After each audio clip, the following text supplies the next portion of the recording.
Hey everybody, it's Wiz and TMD back for our third straight podcast going over this week's golf tournament. This week we got the 2026 Pebble Beach Pro-Am preview. Very, very excited for this one. TMD, how you doing, my guy? Doing pretty good, Wiz. The voice is not at 100% yet. Lost that on Sunday, but slowly we're regaining strength, and I'm really excited for this one, man. It's a little bit different from what we've had so far this year. Yeah, you're gonna have to give TMD some slack this week because his Patriots decided to choke harder than Will Campbell blocking a defensive end. So he's gonna be a little bit down in the dumps. But we are going to have tournament predictions. We're gonna have cut parlays. We're gonna have round one bets, tournament bets. So stay tuned to the very end because we're gonna discuss all of that at the very end. But I would like for TMD to start to talk us about Pebble Beach. What makes this course so special, and what makes this tournament so special? I think what makes the course so special are the views. It's one of the more, if not the most beautiful golf course. Has a lot to do with the coast, but the design of it's really, really cool too. Very trappy. Um, It's some of the most famous golfers. It's their favorite. I think Jack Nicklaus said it was his favorite to play at. And the tournament, to me, what makes it so special is that it behaves a little bit differently than just even a normal pro am. Like obviously, you have your amateurs paired with the pros for the first 2 days, but it's a two course rotation. They'll either do Spyglass Hill or they'll do Pebble.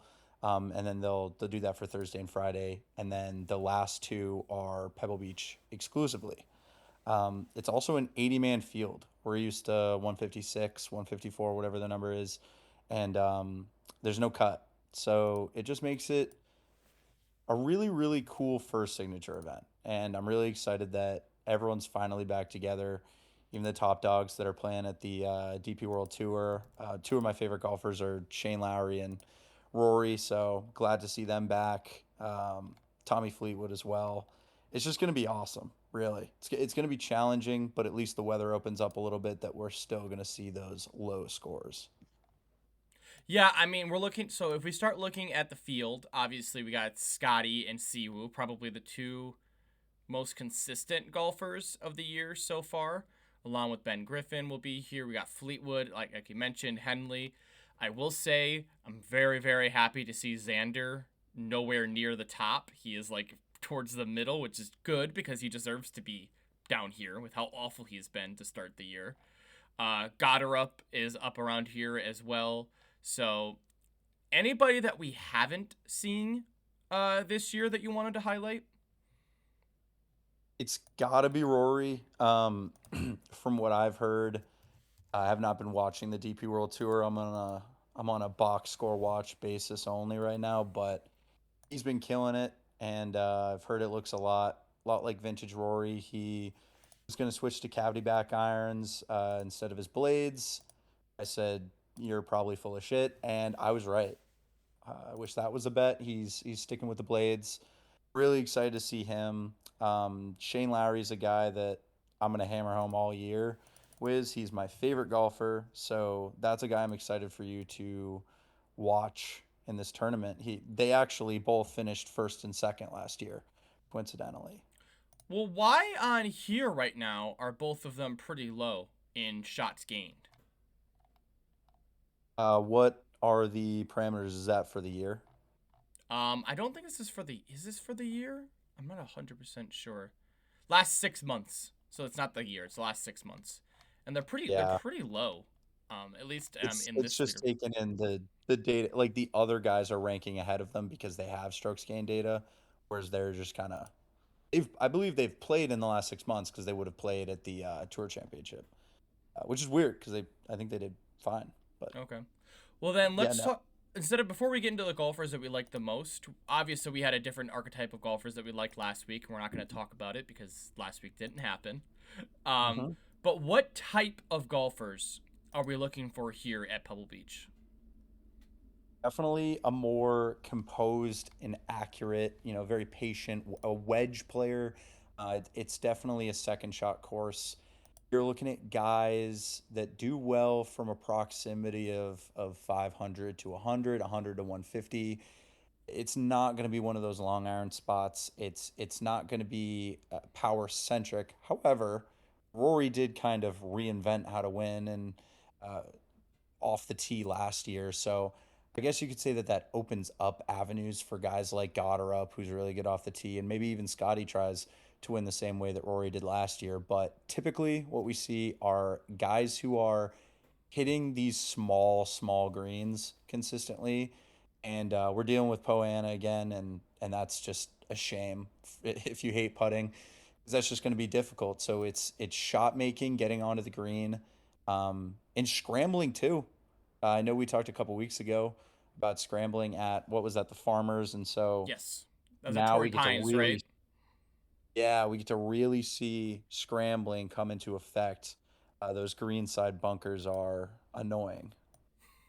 Well, I mean, if you're going to say putting is going to be a struggle, we had the same conversation last week at Waste Management. And the thing that I saw was the bad putters actually benefited from such an easy course like that, like a Siwoo and etc.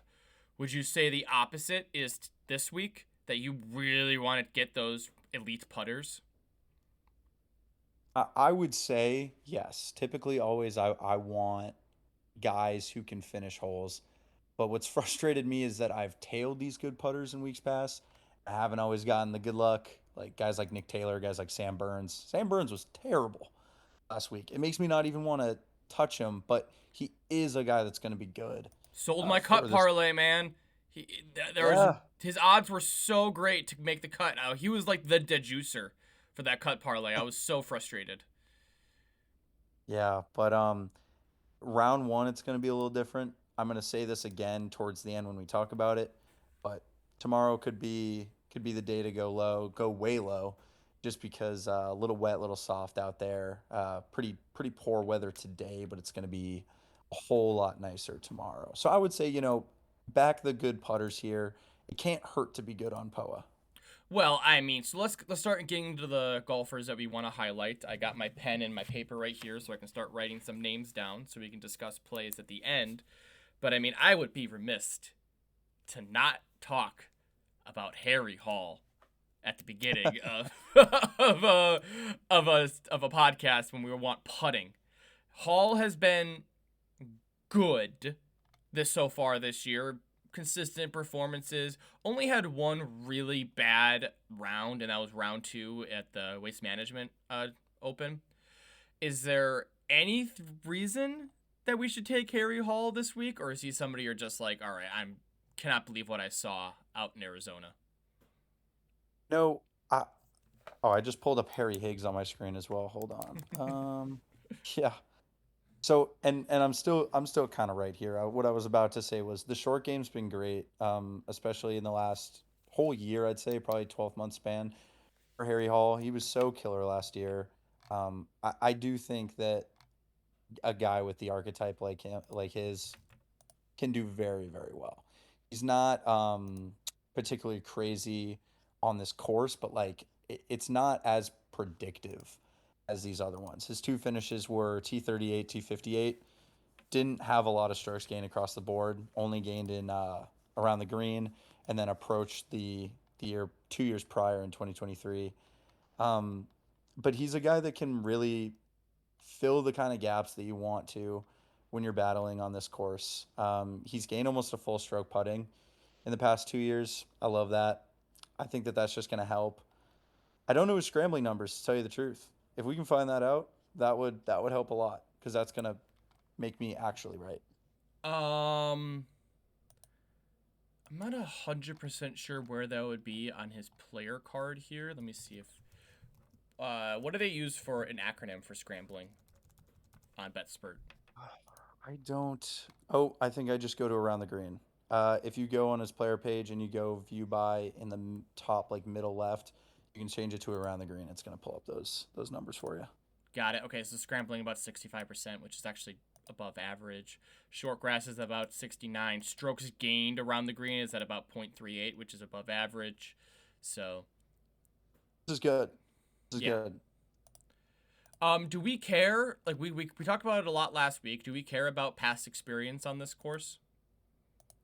We do. I think we're always going to care about course history, but I think what's defined this tournament recently has been, if you look, the past three winners have finished 60th or worse in their previous tournament there. Okay. So what is that? That would be Rory finished outside the top 60 in 2024. That was really bad conditions in 2024. He ends up winning in 2025. Even a guy like Justin Rose, I think that won in 2023, he was terrible in 2022. So it kind of provides a little bit of variance. Like we don't know what we're gonna get in terms of bounce back finishers, but we know that it's happened. So I think it becomes a little unpredictable because of that. Well, I guess let's go to the man. We talked a little bit about him when we're talking about kind of golfers that we're looking for. If there was a market that you're looking at for Rory in his first Open of the year, what are you looking at? It just sucks because I'd tell you top 20, but it's juiced. And if you want to eat that juice, like do it. But yeah, I think top 20, I think he definitely finishes top 20. Especially if he I mean, I don't even know what would have to happen.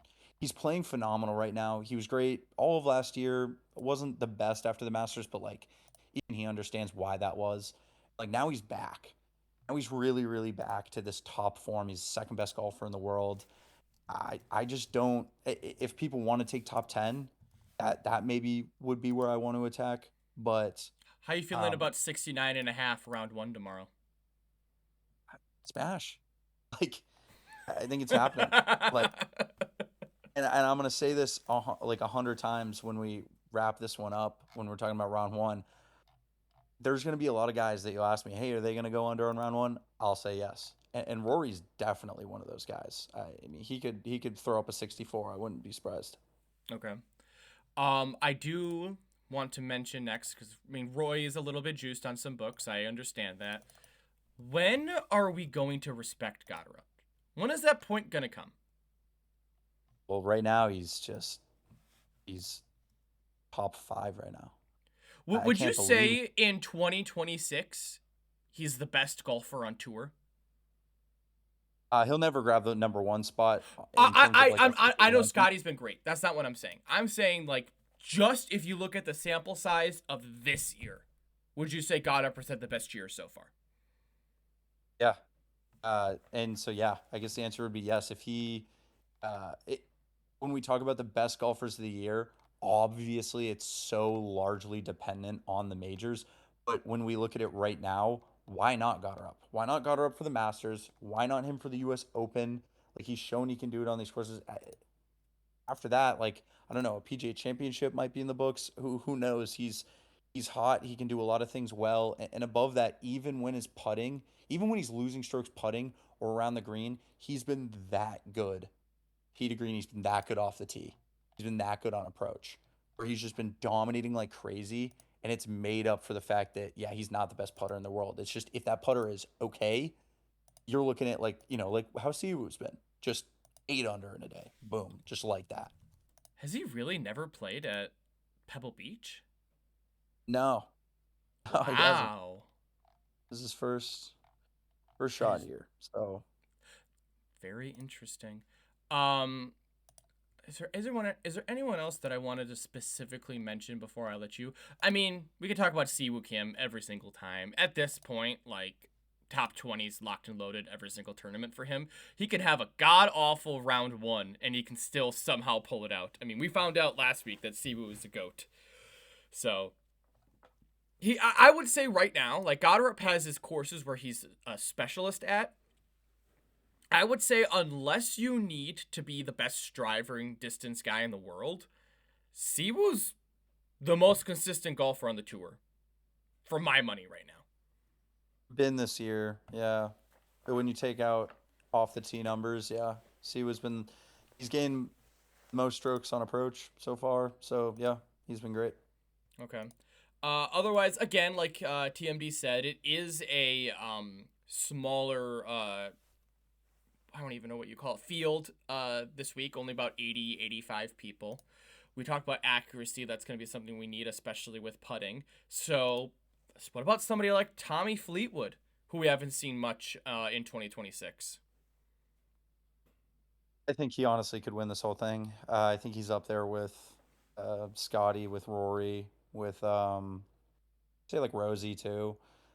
I just think this is his type of course. He's played well here. He's still playing good golf. End of the year well. End of the year with a victory. So um, why not Tommy? I mean, kind of known to be a choker, but now that he has that weight kind of lifted off his shoulders, I think he's out for blood. And um, yeah, I think he'll be massively bet on this weekend. I mean, the I odds for need him. him aren't terrible. Plus 2,800. For somebody that Yeah. I would probably say has top five odds of winning the whole thing, that's not bad. Yeah, I mean, I think he beats out a lot of guys, honestly. Like, Mm-hmm. I think he'll fare well. So I'm definitely backing him. He's on my radar in terms of like day-to-day betting. I didn't Okay. take him for anything on the tournament.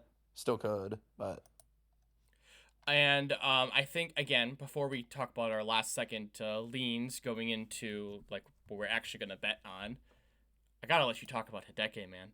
Is he your favorite golfer so far? At least from what you've bet and covered on. he's done well. He's done, he's helped me out for sure. I mean, I can't even blame him for the Farmers top Japanese player bet because I mean, he finished like T11. Like I can't really ask much more than like hovering around a top 10 finish. He's done well for our bank accounts here in the WizCord, and unfortunately, I don't think this is gonna be his. It fits him, right? It's just he's not someone I necessarily want to back. He could prove me wrong, but definitely he's been the best guy around the green. It's gonna help with the saves, but I don't know. He's just not someone that I'm necessarily targeting. Okay. Anyone else? Let's give you like three names. Three names that you want to mention before we really start diving into the betting lines. Jason Day, can't skip over him. He's the king of Pebble right now.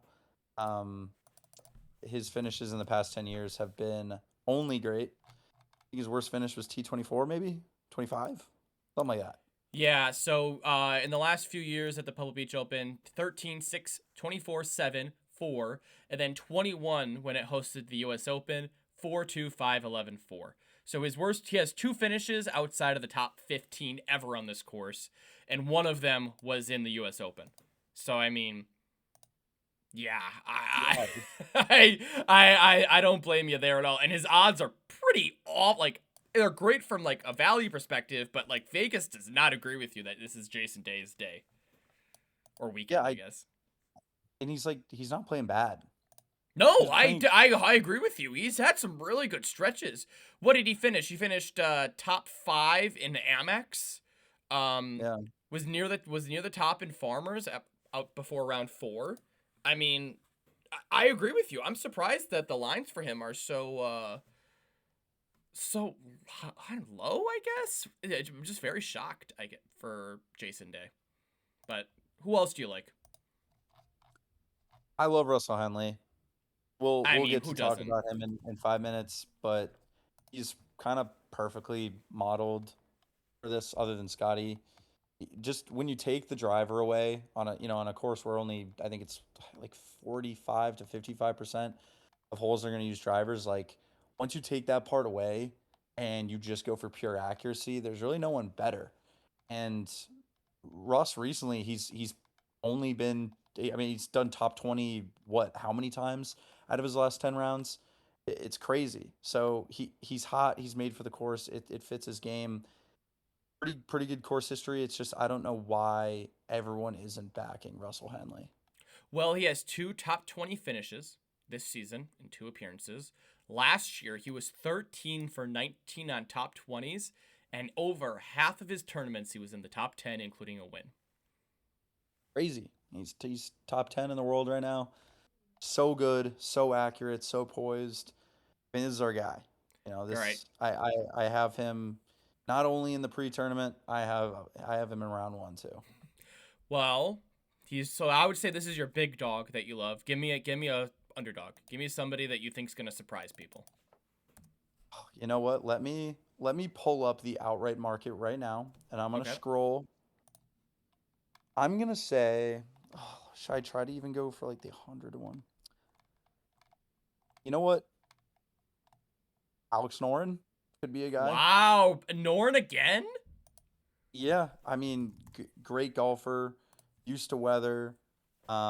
Jacob Bridgman's been playing pretty well. He's 120 to 1. Are you afraid of how bad he's been on Poa? No, no, I think I'm not gonna outwardly take an Alex Noren, a Matt McCarty, a Jacob Bridgman to win. But I'm definitely eyeballing them in like a DFS setting, or maybe I have to reach to the upper 6,000s, low 7,000s to try to get some value if I'm taking Rory or Scotty. Mm-hmm. I want to grab those guys. Rico Hoey would be great, but he just can't putt. But again, for someone like Rico, very easy to get on the green when you snipe the way he does. Yep. So we're gonna move on then to the outright markets, talking about who we like for the tournament, at least from an odds perspective. I do want to give our weekly disclaimer. TMD, just 30 seconds. Tell us why you hate the without Scotty Scheffler market. I hate the without Scotty Scheffler market because, sure, he probably will win, and I've never seen people take a golfer at like 3 to 1, 4 to 1 as much as I'm seeing this week. But in the instance that he does win, which is kind of what you're predicting, you're going to run into dead heat at second place. So it's just going to cut your winnings. You're better off. I think the better value would be top five, including ties. You're going to avoid dead heat. You're going to still get good value. Obviously, it's not going to be like crazy money, but you just give yourself more opportunity to win still at good odds. Well, moving into the top five, including ties, let's have this conversation now. When we talk about top five, we're including people that we actually think that can win it. Now, when we talk about top 10, top 20, we're talking about consistent guys that can be around that range. I think somebody from me example, like I think Siwoo is good for top 20 for his odds at about minus 122, but I don't love his to win odds or his top five odds currently for what they're priced at. So, give me a few guys that you like to either win the tournament or be around the top five, including ties.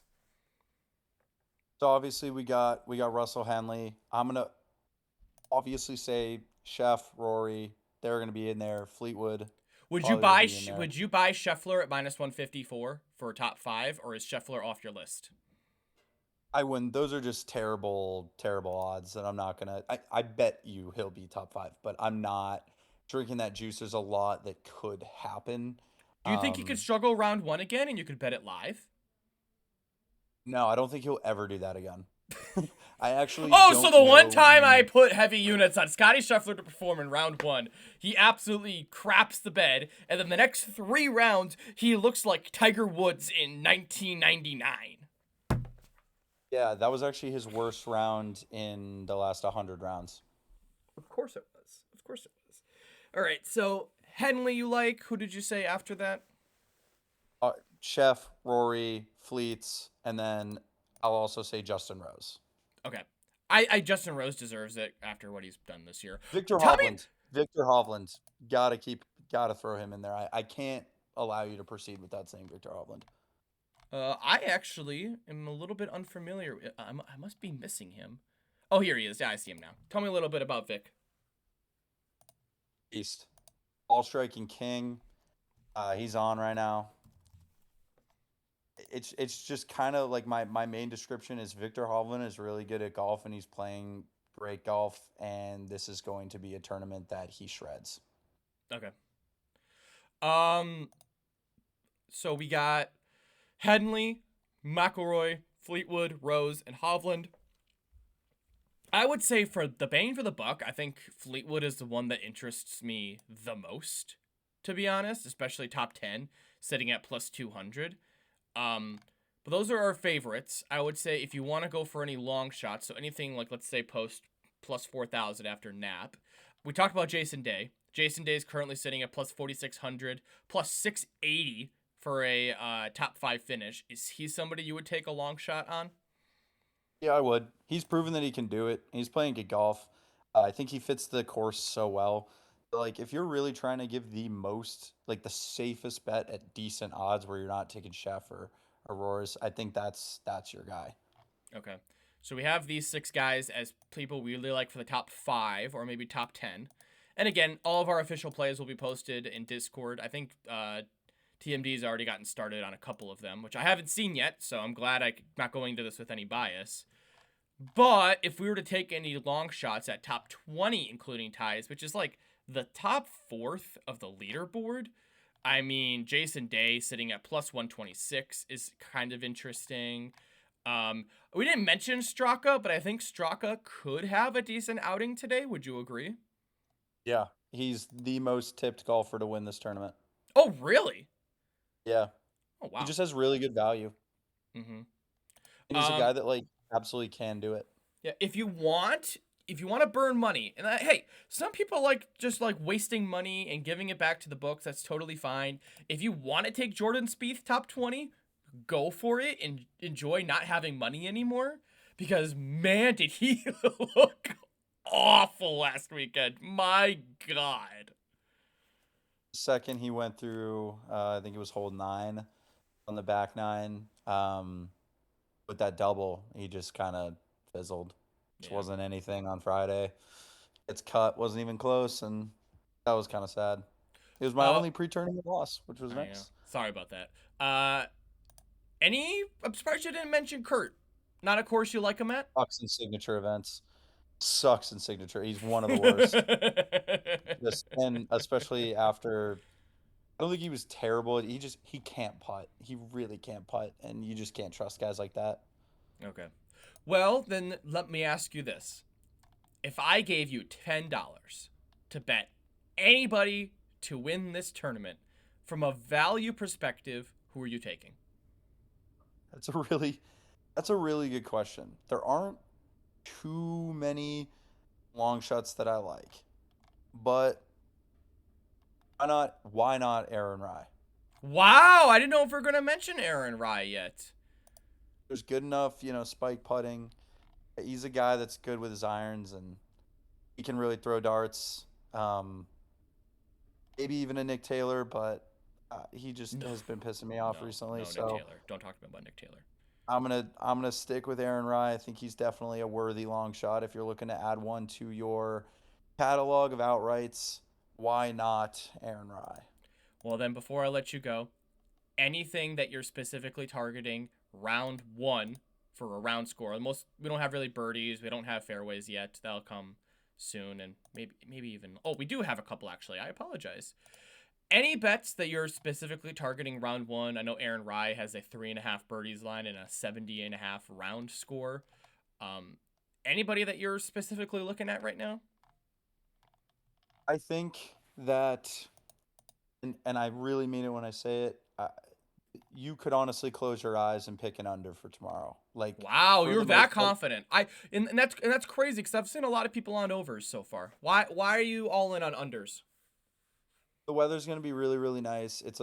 They're in the pro am phase for the first 2 days, so they're going to have amateurs and celebrities with them. It's going to mean for easier pin locations, and I think that just makes things really simple. One, for the guys that can really really stick greens, they're going to be able to keep it close to the pin, and I think especially for the guys who aren't as great at putting, they're going to be able to use those slopes to kind of funnel down towards the green a little bit easier. And I just think with the way that it rained, how soft the greens are going to be, um, yeah, avoiding that wind tomorrow is huge, and people are going to have to go low. I know that Spyglass is a little bit harder, so you're going to see round numbers be at 70.5 for those guys, and you're going to see the Pebble guys at 69.5. Both I don't think of them differently. When you have a good golfer that's getting priced at either 69.5 or 70.5 tomorrow, I can't tell you why it won't be them, because these books aren't pricing the bad golfers. We're not seeing any Highsmith lines out there. We're only seeing the Hovland, the Henley, the Day, the Rose, the Cantley, the Chef. And so for tomorrow, look for those good golfers. Look for the ones with the good profiles. Any and all of them can go low tomorrow. So for the slate, I know that we usually keep it to two, one or two things, maybe three for round one. I have five. Okay, so you got you. Okay, so I gotta. All right, I see how it is. I gotta keep up. Well, I just picked four. Again, I haven't looked at yours, so you might have already taken some that I've already bet. I'm gonna give you one more. Yeah, I'm not gonna take Scotty 5.5. I'm gonna do here. So here's the five that I just kind of scrolled through, and these are all positive. I saw Jason Day at 70.5.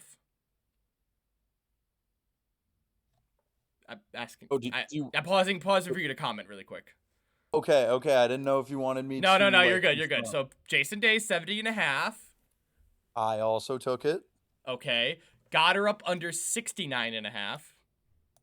Why not got her up? There's Well, no reason for, we have to only believe in got her up. Aaron Rye at plus odds at under 70.5. Why not? I mean, I like him as a long shot. He certainly can go under. Rory McIlroy over 4.5 birdies. Yeah, there might be six. Well, I love it. And then Six, Justin seven. Rose over 4.5 birdies as well. I took his strokes under, so we're aligned there.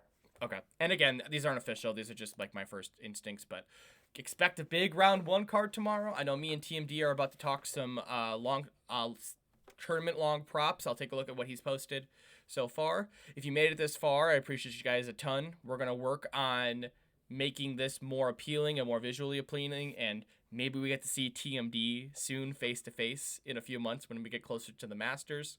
So I appreciate you guys listening all the way through. I know the content today was rich and full, and we got a bunch out there. So anything else you want to say, TMD, before I end the stream? I think we're in for a good one. Thankfully, there wasn't a tournament last weekend. No, there wasn't. You know what? I'm very thankful for that. That we didn't lose like 4 or 5 units on one single tournament. So very thankful that they decided to just not golf last week. Right, that was awesome. All right, guys. Thank you for watching. Let's have a great, great Pebble Beach tournament. And I'll catch y'all later. See you guys.